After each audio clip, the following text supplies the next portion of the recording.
llover sobre los mojados. Fluido puede venir de muchas maneras, como líquido, como gases o vapores, y a veces puede venir en más de una fase física. Vapor húmedo, a la salida de una turbina a vapor, es común que haya calidad. Entonces ahí tiene vapor, que es un gas, y el condensado, que es un líquido. Y puede haber fluidos o cosas que se llaman fluidos extremadamente complicados. ¿Qué es lo que contiene usualmente el petróleo crudo que sale de un yacimiento? Claro que tiene hidrocarburos, pero no una mezcla de hidrocarburos. Trae gas, a veces no con la misma composición química que el líquido. O sea, puede haber diferencias, porque puede haber una parte gaseosa que se haya condensado y esté completamente en el líquido, ya no esté en la parte gaseosa. Trae agua. Un trabajo común es extraer el agua. Nadie va a querer comprar agua de petróleo. O si la compra, tiene que decir el cuánto tiene. Y eso viene de un yacimiento, del subsuelo. Eso trae arena. Eso también hay que sacarse. Ajá.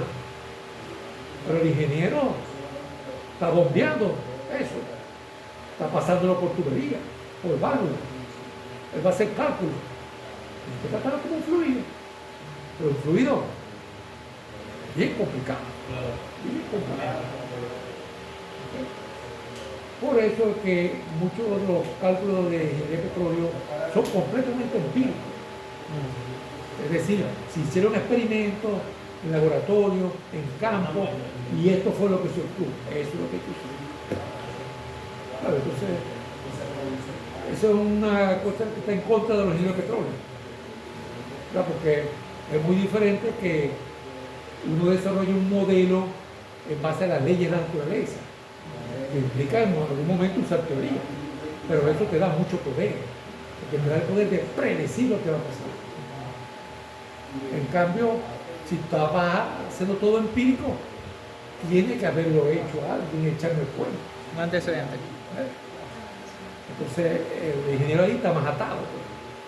Lo va a pensar dos veces antes de salirse de lo que está escrito, porque ajá, y si no funciona, que nadie lo ha hecho.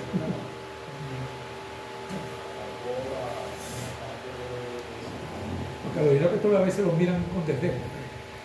Todo es una tabla, una curvita, un nomograma, una correlación. Porque, fíjense que en algunos sitios la ingeniería de petróleo es relativamente nueva.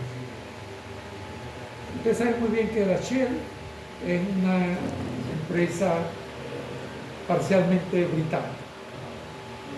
Bueno, yo tuve oportunidad de estudiar en Inglaterra, y cuando yo estaba estudiando allá por los años 70 y pico, abrieron la primera escuela de ingeniería de petróleo. Y ya la Shell tenía todos los años el mundo sacando petróleo. Todos los años del mundo. Porque al principio era todo lo que se hizo, pues. Entonces cualquiera podía ser ingeniero de petróleo. Pero que tenían civiles haciendo petróleo, geólogos haciendo petróleo. De forma aficionada. Y nadie era ingeniero de petróleo. Es más, yo pienso que aquí en el sur, en la Universidad del Sur, hubo primero ingeniería de petróleo que en muchas universidades británicas. Porque aquí el petróleo está hace bastante tiempo. Venezuela.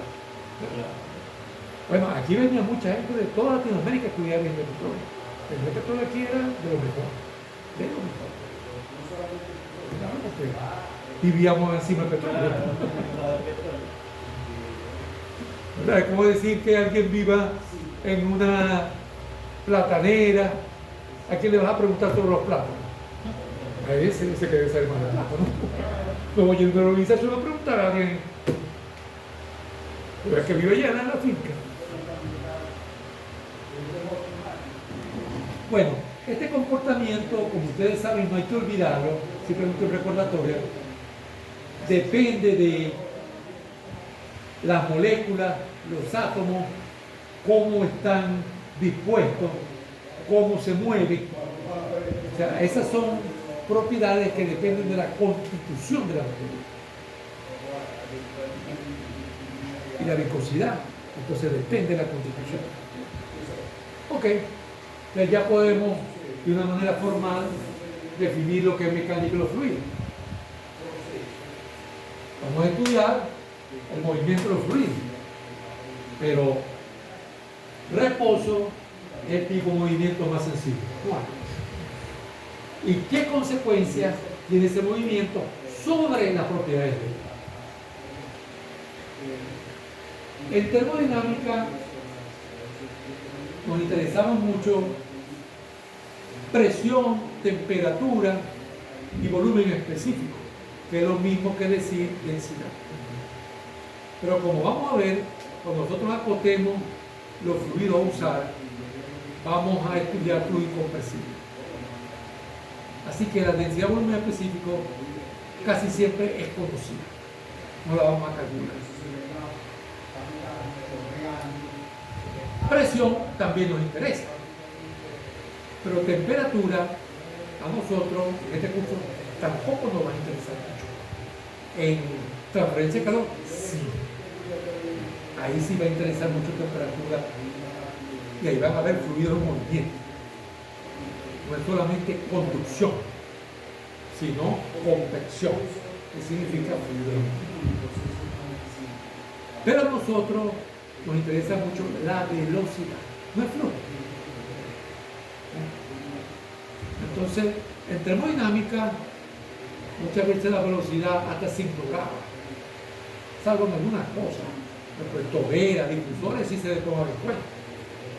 Pero muchas veces nos decían, entrada de turbina yo no sé cuánto, de presión, no sé cuánto, temperatura, de velocidad no está dada. ¿Por qué? Porque la entalpía, que yo la podía ver con presión y temperatura, arropaba a la energía cinética. Pero aquí la velocidad sí nos interesa y la elevación también. No va a ser lo mismo un fluido que esté subiendo a un fluido que esté bajando. Entonces, cuando hablo de propiedades, son esas cosas. No es solamente la propiedad que podemos llamar termodinámica, aunque velocidad es una propiedad también.